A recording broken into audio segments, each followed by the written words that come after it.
Bapak Ibu, saudara-saudari, jumpa lagi dengan saya. Damai Kristus menyertai kita semua.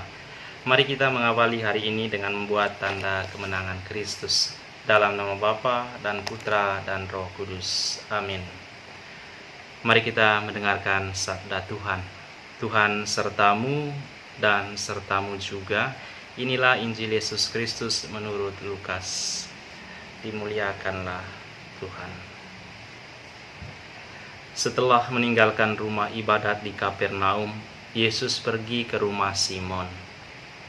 Adapun ibu mertua Simon sakit demam keras, dan mereka minta kepada Yesus supaya menolong dia. Maka Yesus berdiri di sisi wanita itu, lalu menghardik demamnya. Segera penyakit itu meninggalkan dia. Wanita itu segera bangun dan melayani mereka. Ketika matahari terbenam, semua orang membawa kerabatnya yang sakit kepada Yesus. Ia meletakkan tangan atas mereka masing-masing dan menyembuhkan mereka. Dari banyak orang keluar juga setan-setan sambil berteriak, "Engkaulah Anak Allah." Tetapi dengan keras Yesus melarang mereka berbicara, karena mereka tahu bahwa Ia Mesias. Ketika hari siang, Yesus berangkat ke suatu tempat yang sunyi, tetapi orang banyak mencari dia. Ketika menemukannya, mereka berusaha menahan dia supaya jangan meninggalkan mereka. Tetapi Yesus berkata kepada mereka, "Juga di kota-kota lain aku harus mewartakan Injil Allah, sebab untuk itulah aku diutus." Dan ia mewartakan Injil dalam rumah-rumah ibadat di Yudea. Demikianlah Injil Tuhan, terpujilah Kristus. Ibu mertua Simon. Ibu mertua Simon merupakan salah satu wanita istimewa yang disebutkan dalam Injil. Sebelum mendapatkan keistimewaan itu, siapa yang menduga kalau awalnya dia memiliki keraguan akan Yesus? Keraguan dan kecemasan ibu mertua Simon bisa juga menjadi keraguan kita. Kita sedikit membayangkan posisi ibu mertua Simon. Sebagai seorang ibu, dia sangat mengharapkan agar memiliki menantu yang berpenghasilan cukup, menantu yang mampu melindungi putrinya, dan tentu memberikannya cucu sebagai keturunan. Putrinya menikah dengan Simon, seorang nelayan. Penghasilan Simon sebagai seorang nelayan sudah cukup untuk membiayai keluarganya. Semuanya aman-aman saja. Ibu mertua Simon cukup bangga dengan profesi Simon sebagai seorang nelayan. Namun sesuatu yang mencemaskan hadir dalam diri ibu mertua Simon ketika Simon menantunya tiba-tiba berhenti sebagai seorang nelayan. Yang menjengkelkan lagi adalah Simon meninggalkan pekerjaannya bukan untuk mendapatkan pekerjaan baru yang menghasilkan uang yang lebih banyak. Simon berhenti bekerja sebagai nelayan, justru mengikuti Yesus. Jadi pekerjaan baru dari Simon adalah mengikuti Yesus orang Nazaret. Kemana Yesus pergi, Simon selalu ikut.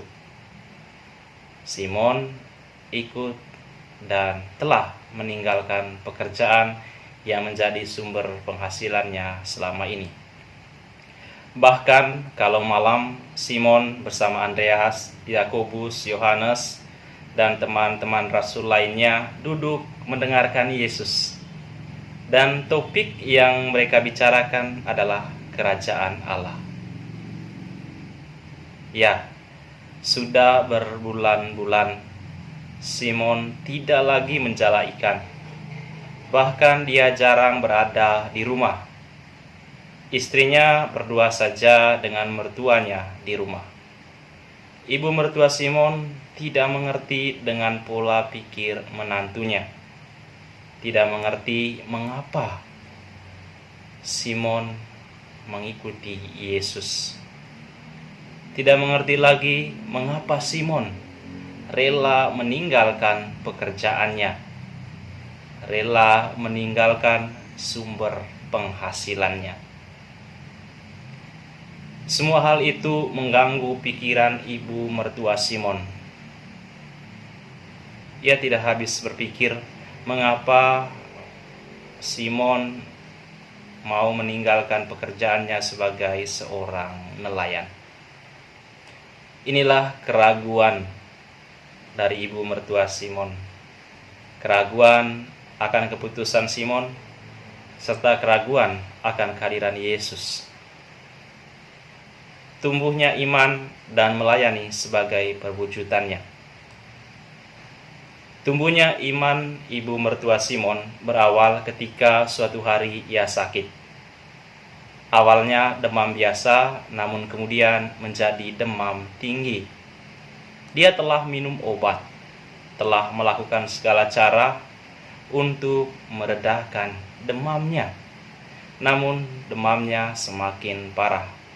Kesehatannya semakin buruk sehingga dia hanya berbaring di tempat tidur. Jangankan untuk berjalan, untuk duduk saja dia sudah tidak sanggup. Pada saat kondisinya sedang dalam keadaan sakit seperti itu, Yesus datang ke rumahnya dan duduk di samping pembaringannya. Saat itu Tuhan Yesus menghardik demamnya. Bapak Ibu, mujizat terjadi. Ibu mertua Simon sembuh. Saat itu juga keraguan berubah menjadi kepercayaan kepada Yesus. Kejengkelannya selama ini berubah menjadi rasa haru dan syukur ketika demamnya hilang dan dia bisa berjalan mengikuti Yesus. Ibu mertua Simon tidak lagi berjalan tanpa arah, tapi berjalan melalui jalur yang telah disiapkan Tuhan. Ibu mertua Simon tidak lagi bertanya tanpa jawaban, tetapi dia menemukan jawaban yang pasti dalam diri Yesus. Maka dalam posisi seperti ini, dia pun bersyukur atas keputusan menantunya Simon yang rela meninggalkan pekerjaannya demi mengikuti Yesus. Atas semua hal yang terjadi padanya, maka melayani Yesus menjadi konsekuensi dari imannya. Ibu mertua Simon lalu melayani mereka. Ketika ia mengalami kesembuhan, dia kemudian melayani mereka. Luar biasa perubahan yang terjadi dalam diri mertua Simon.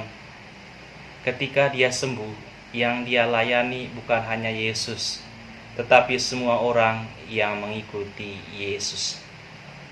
Perjumpaan dengan Yesus membawanya pada arti kasih yang sesungguhnya, bahwa kasih adalah kekuatan dalam berkarya. Kasih adalah penyatu dalam hidup keluarga, dan kasih adalah jalan kehidupan itu sendiri. Dan kasih tidak mampu diganti dengan uang. Kasih hanya dapat digali oleh hati yang rela disentuh oleh Tuhan. Semua itu membuat dia bersyukur ketika dia mengingat kembali bagaimana menantunya rela meninggalkan pekerjaannya untuk mengikuti Yesus, orang Nazaret itu. Dia bersyukur karena tanpa Yesus, dia akan menghabiskan banyak hartanya untuk berobat.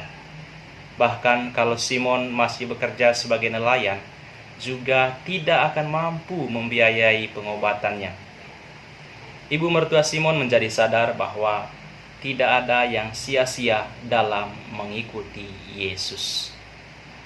Kalau ibu mertua Simon yang awalnya saja meragukan Yesus, lalu kemudian diberkati dan disembuhkan oleh Yesus, apalagi kita yang sejak awal percaya pada Yesus pasti mendapatkan banyak rahmat dan tentu disembuhkan lahir dan batin.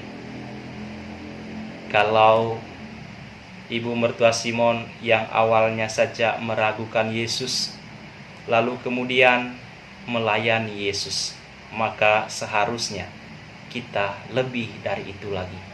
Kita harus melayani Yesus dengan sungguh dan memberikan diri dengan baik. Semoga kita terberkati. Dan catatan akhir, kalau kita sedang mengalami keraguan akan Yesus, datanglah kepadanya. Biarkanlah Dia menyentuh hati kita, mengubah hati kita, dan lihatlah suatu tanda besar akan ditunjukkannya kepada kita. Bapak Ibu, terima kasih tetap setia mendengarkan permenungan ini. Semoga iman kita kian hari kian tumbuh dan diwujudkan dalam melayani. Mari kita menerima berkat Tuhan.